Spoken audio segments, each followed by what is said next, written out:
ఈ కార్యక్రమానికి కర్త కర్మ క్రియ ప్రొఫెసర్ తులసి గారు.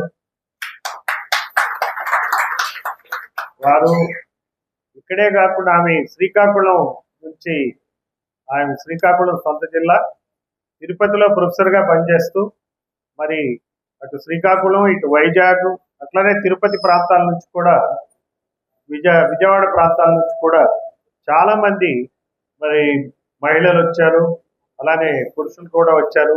అది ఆమె ఇంత ఆర్గనైజ్ చేయటం, ఆమె అటు బ్యాంక్సెఫ్ సహకారంతో, ఇందాక చెప్పారు కదా ఉద్యోగుల సంస్థ ఒకటి ఉంటుంది, ఆ సంస్థ సహకారంతో ఆమె చాలా బ్రహ్మాండంగా చేశారు. దాన్ని ఈ కార్యక్రమానికి పిలిచినందుకు వారికి ధన్యవాదాలు తెలియజేస్తూ, మరి వైస్ ఛాన్సలర్ గారిని పిలవడం అనేది నాకు చాలా బాగా నచ్చింది.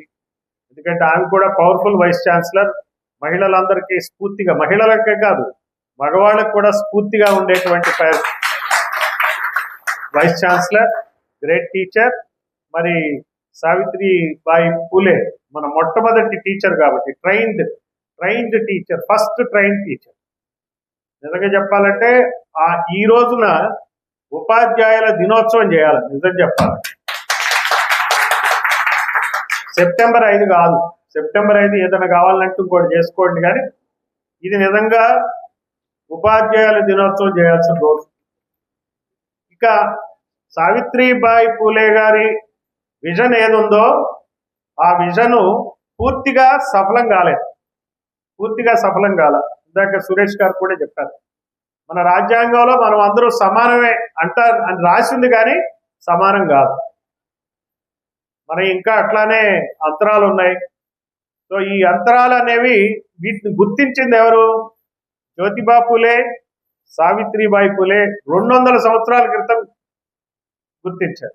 మనకేమంటారంటే మన దేశానికి స్వాతంత్ర్యం వచ్చిందని, మొట్టమొదటి స్వాతంత్ర్య సంగ్రామం అని ఒకటి మనకి సోషల్ స్టడీస్ లో చెప్తారు. ఏ సంవత్సరం అండి అది? 1857 అని చెప్తారు. 1857లో మొదటి సిపాయిల తిరుగుబాటు. అక్కడి నుంచి కానీ మనకు స్వాతంత్రోద్యమం స్టార్ట్ కాలేదని చెప్తారు.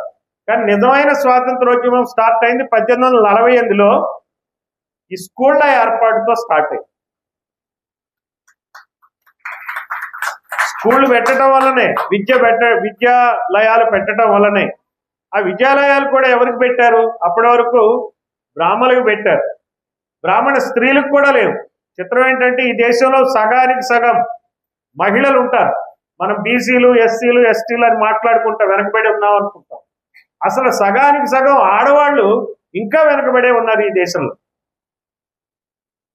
కాదు, మీకు డౌట్గా ఉందా? సో ఈ పరిస్థితుల్లో మరి ఆ రోజున 200 సంవత్సరాల క్రితం ఇటువంటి కార్యక్రమం చేపట్టినప్పుడు మనం కలవడం అనేది, వాళ్ళని స్ఫూర్తిగా పొందడం అనేది చాలా అవసరం. అయితే ఎందుకు మనకు అసమానతలు ఉన్నాయి అనేది కూడా మనం తెలుసుకోవాలి. ఇప్పుడు మనం ఆ లెవెల్లో కనుక పరిస్థితుల్ని తెలుసుకోకపోతే, అర్థం చేసుకోకపోతే మనమే అన్యాయం చేసుకున్న వాళ్ళం అవుతాం. ఇప్పుడు ఎవరి చేతుల్లో అయితే ఆ రోజున మొత్తం వ్యవస్థ అంతా ఉందో వాళ్ళ కులం మారింది, బ్రాహ్మణ కులం మారింది. మన ఆంధ్రప్రదేశ్కి వచ్చేటప్పటికి ఆ వ్యవస్థలన్నీ ఎవరి చేతుల్లోకి వెళ్ళినాయి? ఇప్పుడు ఏ కులాల చేతుల్లోకి వెళ్ళినాయి? కమ్మారెడ్ల చేతుల్లోకి వెళ్ళిపోయాయి. వ్యవస్థలన్నీ ఇక్కడికి వెళ్ళిపోయినాయి. ఆ వెళ్ళిపోవడంతో ఏమైందంటే మనం ఇంకా వెనకబడే ఉంటున్నాం, మనం అణిచివేతకు గురవుతున్నాం. ఇప్పుడు ఇటువంటి ఫంక్షను ఆ వర్గాలకు చెందిన వ్యక్తులు అనుకోండి, టీచర్ అనుకోండి, ఆ వర్గాలకు చెందిన టీచర్ ఎట్లా పెడతారు చెప్పండి ఫంక్షన్?